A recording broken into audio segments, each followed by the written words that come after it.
अरावली हटा दीजिएगा, दिल्ली वाला सब तबाह हो जाएगा, दिल्ली को तबाह करेगा सब। हमको लगता है ना, पहली पानीपत में दिल्ली बच गया था, दूसरे में बच गया, तीसरा में, अब की बार में दिल्ली नहीं बचेगा। ये मुगल बाबर झाबर कुछ नहीं कर पाया सब, जो आज हमारे पर्यावरण मंत्री करें। दिल्ली और ठंडा हो जाएगा, दिल्ली में गर्मी और भयानक हो जाएगी। उत्तराखंड वाले तबाही के लिए रेडी रहे।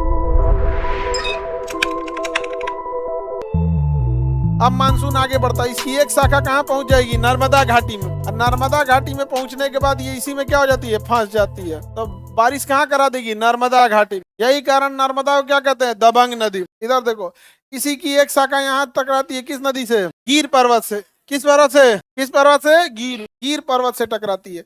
जब गिर पर्वत से टकराती है तो बारिश कहाँ कराएगी? सौराष्ट्र में। क्या कच्छ में बारिश कराएगी? नहीं कराएगी, कच्छ में बारिश नहीं कराती है। अब इसी की एक शाखा निकलती है अरावली के ऊपर से। कहाँ से निकलती है? अरावली के। क्या इसे अरावली रोक पाती है? नहीं रोक पाती है, लेकिन स्पीड ब्रेक का काम जरूर कर देती है। रोक नहीं पाती, स्पीड ब्रेक का काम जरूर कर देती है। और थोड़ी वर्षा जाके कहाँ करा देगी? दिल्ली में। थोड़ी सी वर्षा कहाँ कराएगी? दिल्ली में। दिल्ली में बारिश करा देगी यहाँ पर। और रायसीना की पहाड़ी है दिल्ली में। अब बताइए, अब आगे बढ़ते हैं। रायसीना की पहाड़ी बहुत बड़ी तो है नहीं जो रोक पाए इसको। बताइए यहाँ कौन पर्वत है? पूरे हिमालय बोल लीजिए, है कि नहीं? पूरा के पूरा हिमालय बोल लीजिए। तो यहाँ सीधे जाके टकराता है किससे? हिमालय से। और उत्तराखंड में बारिश कराएगा। और उत्तराखंड में कभी इतना जोर से बारिश करा देता है, उसे कहते हैं बादल का फटना।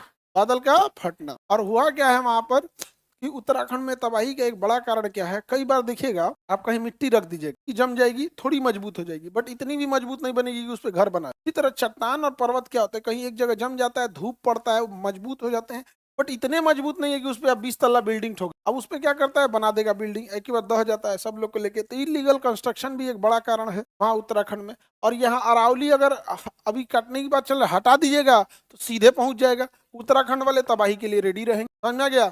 और ये अगर हट जाएगा अरावली, यहाँ से धूल भी, गर्मी भी बहुत पहुंचेगी, तो दिल्ली में गर्मी और भयानक हो जाएगी। अच्छा, ठंडी हवाएं रेगिस्तान में जब चलती हैं, बालू ठंड में बहुत ठंडा हो जाता है, तो ठंडी हवाएं जब दिल्ली की ओर चलती है तो कौन रोक देता है? अरावली। दिल्ली और ठंडा हो जाएगा। बारिश के लिए स्पीड ब्रेक का काम कौन करता है? अरावली। इसको तोड़ देंगे तो दिल्ली को तबाह करेगा सब। हमको लगता है ना, पहली पानीपत में दिल्ली बच गया था, दूसरे में बच गया, तीसरा में, अब की बार में दिल्ली नहीं बचेगा।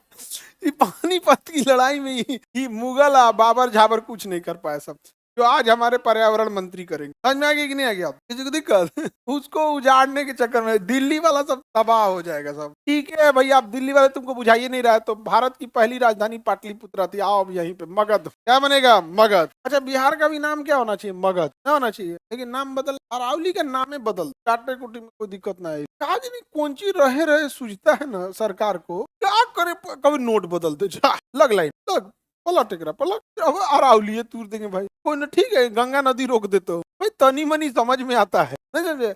अब ऑपरेशन होता है, पथरी है तो पथरी निकाल दे। अब कौन सी करके पेटे निकाल देंगे बाहर का, गए निकाल यार इसको।